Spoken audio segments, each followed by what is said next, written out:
All right, recording has started. What's going on, guys? This is Sky Pirate Actual here with Chris, the emergency expert. We are What's back good? with another review. Back at it. All Mm-hmm. right. So today we are going to dive into this video from Ironclad and Mike Glover. So they're talking about the dark truth behind Leave the World Behind, which is a disaster movie. Um, Whoa, what was that? That was my phone saying that a disaster is happening, a traffic collision. So Oh, nice. nothing too crazy. Nothing too crazy. All right. So, yes, Leave the World Behind is a very recent disaster movie, end of the world type movie, directed by the Obamas, or produced by the Obamas, excuse me. So, we're going to go ahead and we're going to hop into this hot and heavy. Have you seen it yet? Worst case scenarios. I I have. feel like this question is like Okay. what you daydream about all day long. So there's a new Netflix movie. It's called Leave the World Behind. Have you seen it? I have, yes. It's great. Okay, so perfect. Exactly. I knew that you were like, yes, I'd have my morning coffee and think about this. So for those who haven't seen it, which includes myself, but that'll change rapidly, it depicts a scenario where a massive cyber attack knocks out power and telecommunications, sparking widespread civil unrest. Looking at that through the lens of somebody who lives in the U.S., how vulnerable do you think that we are in the U.S. to this type of attack? And then added to that, what do you think people should do in a situation where comms and electricity are taken offline? Yeah, this is my favorite question by far. So yeah, Leave the World Behind is a great depiction of the potential. And I think we're closer to that than we've ever been in history because of the advancement of technology, to include AI, but power grids, the list goes on. A study was done on power grids in the United States. And this study proposed that the 4,000 plus power grid locations that primarily feed and network the country to electricity, there's about a dozen that, if hit, would shut down electricity for up to a year in the United States. This happens all over the country, and we see what happens in just a 24-hour period. When we lose power in Buffalo, New York, or New York City, or San Diego, California, just for a short period of time, all these characteristic things that take place are what we would see on a grand scale with more time that went by. We see exploitation of people. We see the abuse of powers. We see people pillaging and stealing and violently attacking. We see all the things that take place. Here's my concern. With technology, we've bought into the idea that it's bringing us more efficiency and further optimizing our life in the future. That is creating less dependency on our own self-reliance. How has Shopify enabled your business to scale? Oh my gosh. Shopify has That's a good enabled my place to business to stop. scale. Yeah, I mean, All right. Do you want to take a break there? And, sure. Yeah, let's address All right, let's let's address do it it. a little bit. So there's a bunch of Might as studies well. that have been done when we're talking about blackouts and stuff, right? And so that's a big thing that people need to understand, is that blackouts come in many forms. I think the most common one is what we're starting to see in places like California, where we're having like rolling brownouts. So power going off almost on like a scheduled time frame to relieve, power strains on the grid in certain areas. And the one thing that people really need to realize with that is that, like, we haven't had an upgrade to our power grid in 50 years. When you look at what the population was and how many people were using electricity in 1972, for example, the load was extremely, a fraction less, than what we have now. And so that's a question that, like, regardless of, we're talking simple infrastructure attacks, he said 12 places. If you've read the book Blackout Wars, I've seen 9. Blackout Wars. Yep. And so I think realistically, it's something that we all need to consider, is how we would live our life should the power go out. Because as everyone knows, if the power goes out, gasoline, if they can't restore it, gas is only going to last you for so long. The next best thing is obviously propane, which you can get a lot of and store, and it stores well. Oh, yeah. But the other side of this that I don't think a lot of people consider is, running a Jenny when everybody else is blacked out is a tough thing to do. Good way to You're get gonna yourself want, killed. yep, and you're going to want to build a quiet box or run it from a shed that's been soundproof. You're going to want to only do it for short period of time to maybe keep freezers cold because you have, a good portion of your food allocated to that. But the big thing, just the infrastructure wise, is you have to know your area too, because different places have different contingencies, and it's all there. In the area you live, they have all these plans available to the public. So just something to think about if this is a big concern for you. Yep. So just as a more recent case study, so we obviously had the kind of like the string of I won't say blackouts, but there were obviously people that were knocking out the power and hitting substations for a better part of last year. I think it happened in 3 separate places: Washington, and 2 times in North Carolina, if I'm not mistaken. Moore County was one of them, which is about 45 minutes away from where I live currently. It knocked out power for about 45,000 people for about a week. Yeah. So we just had that recent one up in New York where people said they heard explosions followed by power outages for short periods of times on was it Roosevelt Island? Yep. People don't realize like substations are not protected. So for them to get knocked out is a very menial task for anyone that's halfway fucking competent. The only ones that have anything are like the ones in cities because they've been, basically stripped so many times that they put a barbed wire fence around it. But a lot of times when you go rural, they're just sitting on a hill behind some trees. Yep. A lot of times not even that. They're sitting in open fields. That too. So yep.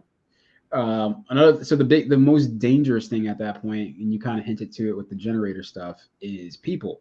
People are the most dangerous thing at that point, mainly because even in the Moore County blackout, the same night there were already people breaking in and stealing stuff from stores.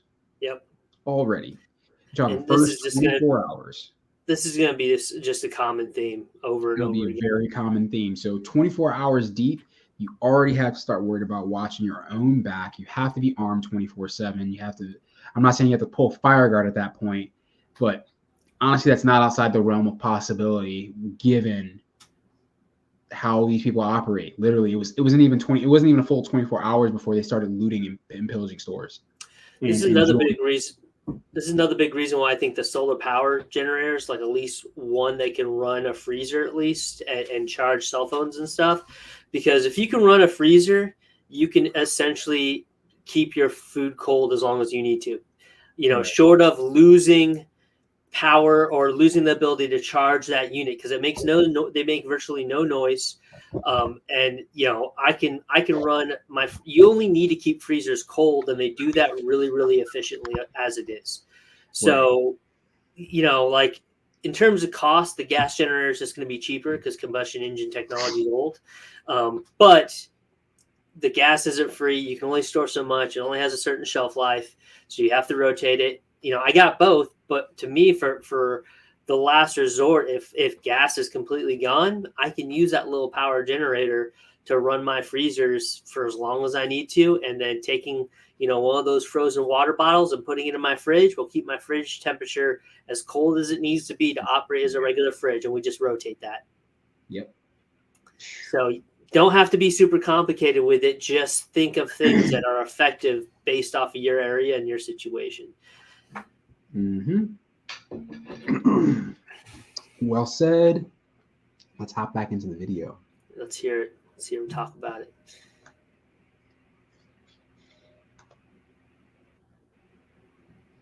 Oh, I think you got the mute on. When you hear politicians say we should adopt a power grid nationally that allows us to turn off the garage lights in your home to save power if you left your garage lights on, that's scary because we're creating more dependency on and more weakness that could be compromised and exploited. Like when this Chinese balloon came across the country, I wasn't thinking this is a spy balloon. I was thinking this is an ops test. This is certainly an operations test to evaluate the security protocols, because when we were testing in the 50s and 60s, nuclear explosive devices that were detonated in our atmosphere or upper atmosphere, we are testing electromagnetic pulse. And so that proved to be a very telling story of the potential threat that lied. That's why after that test, nothing was talked about in that field. It's like they literally just stopped all the testing. They were like, "Oh my God!" And there's proof and evidence that. What makes arcade tight is they have all these sounds for space. You know, it's just a bunch of cool sounds. YouTube. Can we pause that real quick? Dramatic of a thing, because everything was classified post that explosion. So I think we're in a situation now where. So what's your take on him talking about the spy balloon and what he just said? Because he goes, it's not a spy balloon. It's just testing our it's an ops thing, testing our SOPs. I'm like, what's the difference? Like, I mean, maybe it's not maybe it is taking pictures, maybe it isn't, but like, if it's testing our SOPs and how we're reacting to it, there's some level of surveillance going on there. You know what I mean? Like, is it a possibility that it was an ops test? Sure, it's a possibility. It's a possibility. Now it's always a possibility. How probable was it, given not only the outrage, but given the reaction to it? I'm gonna go with no. Personally, the other thing is too, man. Like, from a psychological standpoint, right? To see that thing drift across our entire country and nothing be done about it. Like, there's a lot that makes me go, huh? Now, what if there's like 3,000 of these things drifting over the country? Be a very cheap way to really and it's annoying that it's almost like being kind of dismissive of this whole thing. So, but yeah, man. I mean, it could have been an ops test for someone else, against us. Yeah. Me personally, I don't think that was the case. I don't think it was an ops test. I think it was something that legitimately went unchecked for a bit. And they didn't know how to react to it, because like, who would lift off balloons in such a low tech fashion? And so it's like, I could tell you who. I'm aware. Some Zalo thinking dudes. So that's just me, but I'm neither here nor there on it. I mean, yeah. At this point, like, I'm not, the only thing that I'm angry about is that they used, a $200,000 missile that's supposed to shoot down some of the most advanced aircraft in the world, and homeboy missed it the first time. And then I'm pretty sure they lost the missile. Yeah, they did. They lost it somewhere over Lake Michigan. Some dude's gonna just be motoring by, just clip the tail end of it with his fishing boat, and there's just gonna be this huge explosion, bro. Oh my God! You can't make this up. You can't make it up, dude. All right, let's get back into it. I don't even know what the question is anymore. I'll be honest. I don't even know what. Like, it's the best question. I don't even know what the question is anymore. We are tethered too much to technology. I mean, the hydroelectric dam that feeds electricity to my house right now, if that thing was compromised, it would shut down all the power, and there would be no contingency in place. There's no other power grid to plug in. There's not solar panels tethered to the neighborhood that I'm living in. So what would I do? I mean, the food in my fridge would expire in a couple days. I would have no ability for running water. I would have no ability as a sewage system. I would have no ability outside of the gas that's in my vehicle to even fill up my tank at the local gas station, because it's a power pump tethered to electricity. I think this is what the world sees. And when you look at a crisis and catastrophe on a grand scale, it's a couple foreign powers, maybe even just one, realizing, which they already realized, their foreign intelligence services already realized this a long time ago, that the way that they take down America is by further making our systems dependent on the system, taking away self-reliance, and then shutting it down, nearly just flipping the lights off. And what will happen when you turn off the lights? All the cockroaches will come out, and it will be complete, utter chaos. We see it in civil unrest. We see it in 24-hour cycle power outages. I can't imagine if the grid was shut down for an indefinite period of time. I agree with him 100% on that. Yeah, that. Yeah, we literally just spoke on that too. 24 hours, you already got people moving out and essentially being opportunists in that time. I mean, look at the examples down in Texas right now where they're thinking they're going to get snow from this Arctic blast. Like stores, you would think that people are planning on like surviving a nuclear holocaust the way stores have just emptied and the shelves are just bare, bro. It's funny. Like it was like when during that time that we no longer talk about, right? Where people were buying up all the toilet paper. Oh, and I'm like, man. how many crafts are you planning on having? Like, what's going on here? All Like, of them. dude, you have 8 jumbo packs, but you only have 3 days worth of food. How is that? How are you doing the math here? Like, what's going on? It sucks too, man, because there's a direct effect that has on everything else, depending on who's the person that's hurting, I guess. Yeah. Because eventually, all those people, stupid or not, are going to turn into opportunists. They're going to get desperate, and it's going to result in someone else bearing the consequence of their lack of preparedness.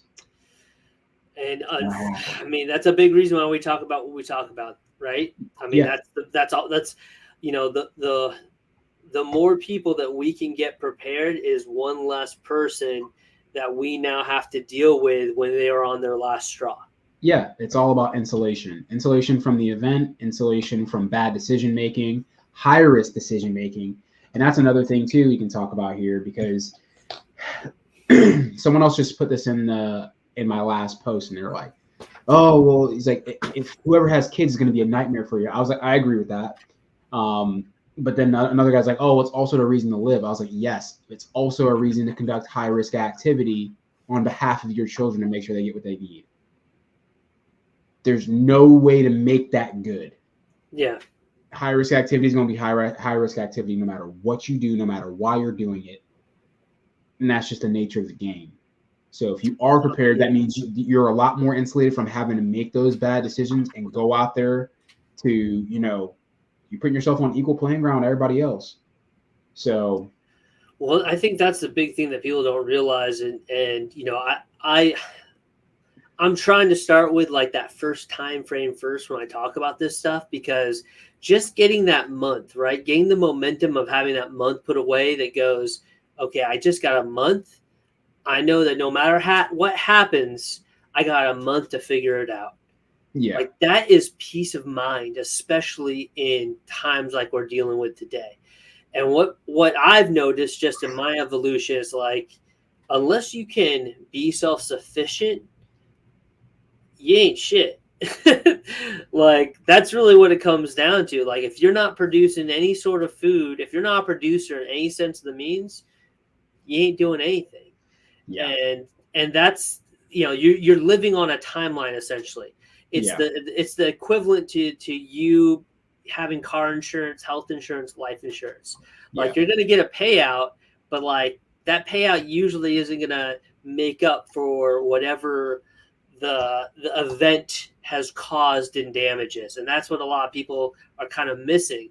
And so that's, to his point, being self-reliant, getting those skills, understanding what you truly need to live, and starting as a starting point to build your systems. That's really what it's all about. Yep. Once you can do that and you can start slowly working towards that self-sufficiency, it doesn't have to be 100%. No. But like, three tomato plants this year, just to understand how often you have to water and take care of those things, right? Like that's that 1%, 2% that in 10 years you're growing all sorts of food, and you're like, oh shoot, I didn't even realize I could do this. Yeah, and I think it's important to note, like, just being prepared on your part is only one part of the equation. That's taking care of none of the other variables. Yep. being humans, conditions, so on and so forth. So not preparing yourself is you're really behind the ball if you don't even have that taken care of. Like, just like think about how behind you are now, because you immediately have to deal with the other variables now. Whereas if you had yourself prepared, you wouldn't necessarily you'd be able to stave off having to make contact with any of that. Correct. Yeah. Or unless it comes to your door first. You minimize exposure, which is the number one thing, right? Well, if you can control exposure, you're doing pretty good. This is why people go off grid. This is why they choose to isolate, because they realize that, in any sort of these situations, if you are someone who does think about this stuff, you are a minority, and people are going to realize that. I had my neighbor across the street when I got the truck, and it's all outfitted and stuff, and he goes, what you doing? Is that for the zombie apocalypse? And I was like, it's for whatever it needs to be, Sean. It's whatever it needs to be. Whatever it needs to be. Don't worry about it. Yeah. So, I guess we can go ahead and hop back in. Yep, let's do it. Trying to think the quote. It's something like, we're 9 meals away from anarchy at any given time, something like that. If something truly catastrophic happened, 9 meals, obviously 3 meals a day, depending on who you are. Sometimes I eat 9 in a day, so maybe that's 1 day for me, 3 days for others. But that's how far away we are from just basically true anarchy, that's a rough one. And we haven't even really talked about natural disasters yet. And I know you did a video on this, but in 2022 there was a blizzard. Can we pause that real quick? It was on the East Coast, and it stranded. I want to say the origin. So the origin of that. Dude, these commercials, man. The origins of 9 meals away from anarchy. They're a lot. Yeah, comes from the essentially the rotational shelf system within our current food production and distribution. So like every store out there, Walmart, Target, whatever, they have about 3 days worth of, your essentials, the things that are rotated every single day. So after 3 days, the shelves are bare. That's where you're 3 days away from anarchy actually comes from. That quote is that whole supply chain, system of 3 day essentially redistribution and distribution. That's cool, man. I actually did not know that. I figured that was like assuming people had only 3 days worth of food in their house. I was like, damn, really? That's it? Yeah, that's kind of. I mean, wild. that's actually a safe assumption. That it's what's wild. It's less than that, bro. Like most people don't have 3 days worth of food in their homes. That's wild. It is. But so essentially the clock starts once everything runs out, and there are, depends on where you're at, but human to food ratio in places, people gonna be buying shit they never thought they was gonna buy. Yep. You're gonna be eating gefilte fish and Vienna sausages because you're gonna want some protein. Some sausages. You're gonna be eating that bologna loaf with the olives in it. You never thought you're gonna be eating. This is real, dude. Dude, I'm telling you, man, I'm gonna eventually put out like a apocalypse cookbook, and it's gonna be a combination of like game meat recipes, so like squirrels or rats and stuff like that, and then how to make like actual recipes with your canned goods, because that's another thing that people don't realize. It's like Spam's good. I like Spam. I'm an Islander kid, right? But most people, when they see Spam come out of that can for the first time, they're like, what is that? And it's like, that is the most processed meat on the planet. You can find. Yeah. That's what that is. That you could light that block on fire if you wanted to. Just cook it that way. Just get a nice glaze on the outside. Oh, yeah. With at least 12 times your daily recommended amount of sodium. Oh, yeah. Easy. The best. You'll be sweating a lot in the apocalypse. It's hot. Global warming. You need to retain some of that. You ever watch Mad Max? Like they're all shirtless. You sweat a lot. You need the sodium. Need the sodium. I'm about to start it back up. All right, sounds good. Specifically, I think it was a woman who was maybe 400 yards from her house, something like that, but got trapped in her car. I believe she expired And my reason for bringing this up is most people travel throughout the course of their day to go to their job. COVID was a little bit weird, remote work type stuff, but a lot of people are based in their vehicle for a period of time throughout the day. What do you recommend people have in their vehicle? Yeah, good question. I think in that case, it was a freak winter storm, but aren't all these catastrophes freak something? I mean, aren't they? Sure. Are they seemingly reported as anomalies? They seem to be happening more often, or is it they've always happened and they're just being reported on and talked about more often? I think that's more the case. So when it comes to vehicle preparedness, mobility preparedness, we've been doing a lot more mobility trips together. We got some planned in the future in 2024. The thing I tell people all the time is if you plan for recreation, especially having fun and recreating in the backcountry of America, you're likely preparing for the worst case scenario. And so what do I mean by that? Well, if you're detached from infrastructure, if you're 200 miles from a gas station, if you're 2 hours from first response, then you have to fill the gap with your own protocols. Some of those will be communication, for example. You're not going to have cell phone reception in the backcountry. So what should you have? Well, me and you, the other day when we were with Origin jumping, you were jumping out of helicopters and I was managing the drop zone. We were communicating via text on in-reach devices, which use SAT-based communications tethered through a cell phone network in order for us to be able to communicate. And that's foolproof pretty much with power. And that could be even solar power for the small electronic devices that we have. That's a great means of communication because the satellites will continue to rotate around our orbit in space when the cell phone infrastructure and power grid goes down. So communications is important. As a priority, I would have as a PACE plan, primary, alternate, and contingency will cover. The primary should be your cell phone. The alternate should be SAT, Iridium. Recordings just got better. Hey, it's Dana from StreamYard. I'm so excited to announce that based communication. And the contingency should be any RF-based communications to include GMRS or ham radio. And it's a little complicated, but it's one Googleable step away before Googleable, shuts down, your Googleable tactic shut down. So reference that and have that communications. Most people die in backcountry open exposure type events from hypothermia. And that girl actually died from not hypothermia. She died from carbon monoxide poisoning because the snow level went up to her exhaust. She was using the heater smartly in her vehicle, the insulation, which is mild at best, and the heater to keep herself warm. She died. It happens, but most people die in backcountry from hypothermia because they get exposed to the elements.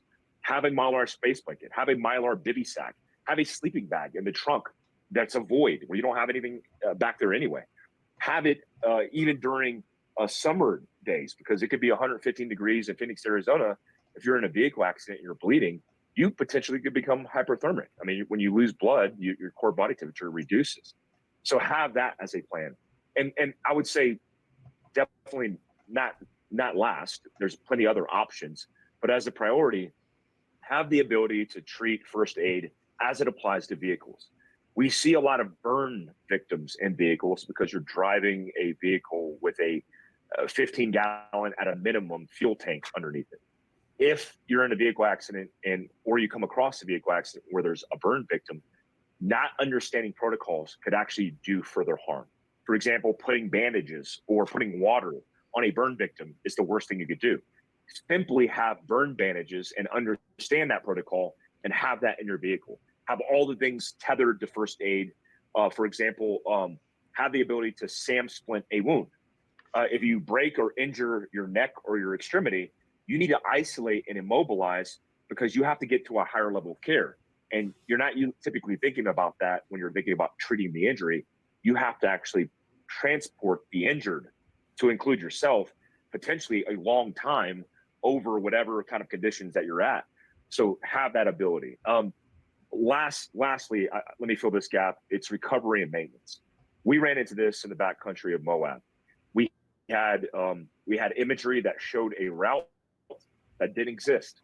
We adapt. I think it was, man, I'm glad that media wasn't there. I wish secretly there was like a third party filming that entire thing, because it could have been a great documentary on the mindset and the technical skill sets of people who are trained, because nobody got stressed out. Everybody worked together.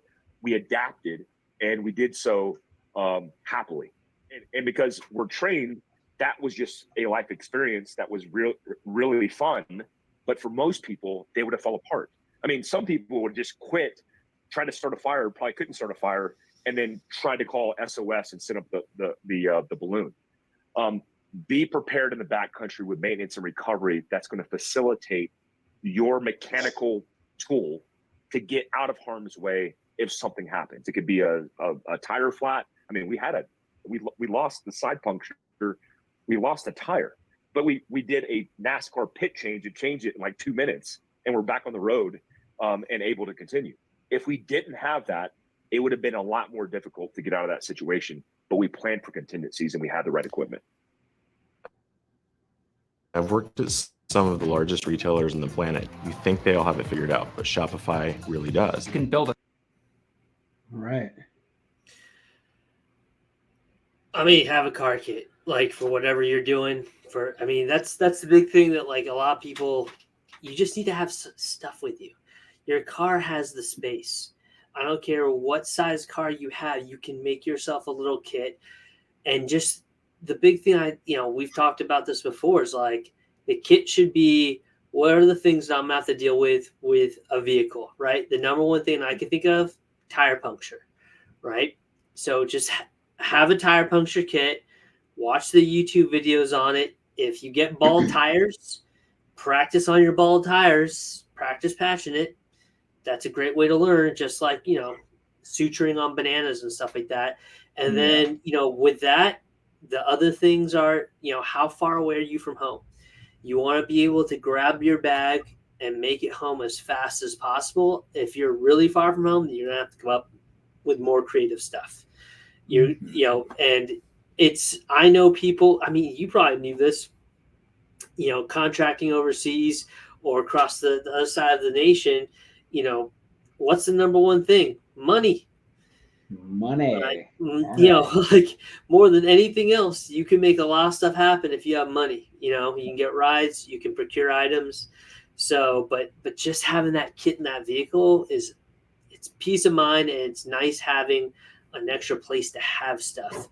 And it's not hard, to get the things you need in there, like the sleeping bag, one of those 72-hour candles that the amount of heat those put off in a small, tight space like that to keep it above a certain temperature, super important. And then just the proper things you need to extract your vehicle or to get your vehicle back on the road. That's know how to change a tire, man. I can't tell you how crazy it is that I know so many young men and young women who don't even know how to change a tire or charge a battery. Like I had to go down and, they had one of those little tiny, kits you get from Costco or whatever, and they hooked it up. Didn't work, right? It was supposed to be super easy. You just press the button. So I had to jam down there and hook them up. And one of the guys is like, he's like, well, I saw this video on YouTube and you should ground it. And I'm like, listen, homie, this ain't my first rodeo with jumping a battery. Like, I'll get you going. I just give me 30 seconds. And after that 30 seconds, if it's not running, then we can talk, what you saw on YouTube. Yeah. But like to your point, take those, these are all skills and things that compound upon themselves that's the thing about skills is they don't require any weight. They just require time and commitment. And usually the right tools. The right tools, right? Yeah. But like a lot of these tools that we think of tools, we would be carrying anyways. You know what I mean? Right. Like having a pair of gloves on you for working and for like changing tires, handling like stuff like diesel fuel or gasoline when it's freezing cold out, like making sure if you have to hop a fence or move a fence out of the way, having protection on your hands, especially in the elements, all super important, right? But like most of that stuff people just don't think about anymore because it's not required in their day-to-day job. Yeah. It is truly rough out here. Like I don't really keep a whole lot of food in the car. It's very, very rare that I do. I do have a lot of water in the car. Yep, same here. Case I have a always. case of water in the back of the car. You can go a long time without food, man. So food is really, in the grand scheme, not important, especially if you're talking about a short-term emergency. You can be stuck in a car for a day or two. Hopefully that's it. You got to get rid of the I want to be comfortable, right? Because that's what leads to the mistakes of like this woman. Maybe she just didn't know that she was getting carbon monoxide poisoning, but she wanted to be comfortable and ran the heat. It's like if you got some semi decent warm stuff in your car, wool blankets, something, right? Wool blankets don't take up a lot of space, and 9 times out of 10 you can just throw something on top of it and just use it as padding. Yep. So it can still be in your car the entire time, like an extra couple jackets or something like that. You're not going to be comfortable because the moment you cut that car off, it's going to get cold. It's going to get cold fast. One of the things that I recommend people keep in their car is they make these essentially thermal warming pads for people who suffer from hypothermia, right? Mm-hmm. And all they are is a bunch of, you've seen these ones that the corpsmen and the medics use, where they're basically a bunch of hot hands packs. Yeah, right? yeah. Once you open them up, they iron whatever fires up with air exposure. Yeah. That's a phenomenal thing to have in your car for a variety of reasons, but mainly if it does get so cold that you're shaking or whatever, that's a one-time use thing. You fire it up, you jump inside of it, or you lay it on top of you, you cover yourself with that Mylar blanket or that sleeping bag or those wool blankets, and that's going to keep you warm for another 6 or 7 hours until hopefully the storm dies down a little bit and you can try to make your way wherever you need to go, or at least get help to you. That's another thing that people don't realize is, like, if you get snowed into your vehicle, your best bet is getting someone to your vehicle, because you're not going to be getting very far in the snow, especially if you're snowed in. Nope. And I unless you're something super close, which, I mean, if you have a phone, great. I also recommend having I have one in here, the little standalone battery packs. I usually have one of those in the car every single time I travel. Yep, there's one. Always have mine. I actually just found an old one I didn't even know I had. Found in my old locker, dude. I was like, oh shit. A little gift to myself. Check this out, dude. It was still at 100% from the last time I charged it. No way. That was like 2 years ago. Dude, what brand was that? Was that? I'll tell you whenever I go downstairs and get it.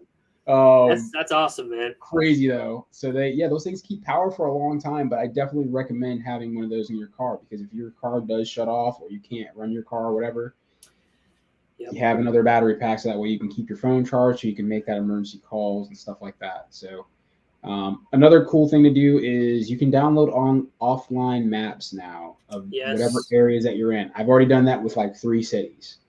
You can download offline maps of like your city, the one you're going to, whatever you want to do. You can make an offline map of this, so that way when you lose service. That was like maybe an update ago, maybe 2 updates ago that happened, because that wasn't always a thing. Does it does the active tracking for you even though you might not have service? I'm not sure if it does the tracking. So we had one when we were doing our backpacking trip through Europe. This is a while ago. This is probably like 8 years ago. But I had one that if you didn't have any connection, because obviously cell service, we weren't paying for it over there, it would still triangulate you. It'd take a while. Like it would have, if you'd go somewhere, you'd have to wait 30 seconds, 40 seconds for it to pick up on the towers, but you could actively use the map, especially in these cities. And then there's AAA as well. So like you can get free maps from AAA. You just walk in there, no one stops you. You don't have to show them a card or anything. You just get whatever maps you want, walk out. Someone says something, just keep walking. They don't know who you are. It's free. It's a simulation anyways. Those are for you. Yeah. You do you. The big thing is people have a tendency to wait until bad shit happens to start worrying about what they don't have instead of being proactive, right? I know that's totally against the human nature. Got to be proactive. Just think to yourself. And here's the cool part about social media. There's no shortage of guys online that are talking about the stuff, right? You get into the right circle, people are always talking about that shit. I'm always posting stuff. You're always posting stuff like, hey, man, You can go order a fucking map offline. I'm pretty sure for fucking free in most places, for a lot of these places. Have a map of your area. There's no reason you shouldn't have a map of your own city. Like that's completely unsatisfactory. Like, I mean, and realistically, you should have an atlas in your car. Like, an atlas. I don't have an atlas, but yeah, I mean, you just go Office Depot. You go to any truck stop, McNally's. They're sitting there on the rack. Just make sure if you do inherit one that's like 5 or 10 years old, you need to get a new one because stuff gets updated, road changes. It happens a lot, especially in cities. So, and for those of you who have never navigated with paper before in a vehicle, there's no active tracking. You're the active tracker. So it's good to have a nav person who's got that little tom finger while you're driving down the road. This is where you're putting that passenger seat princess to fucking work. That's right. Yep. They got the highlighter, and they're looking for the next marker because they got us lost. Yeah. Having flashbacks to my childhood. Yeah, I know, right? You just missed the fucking turn.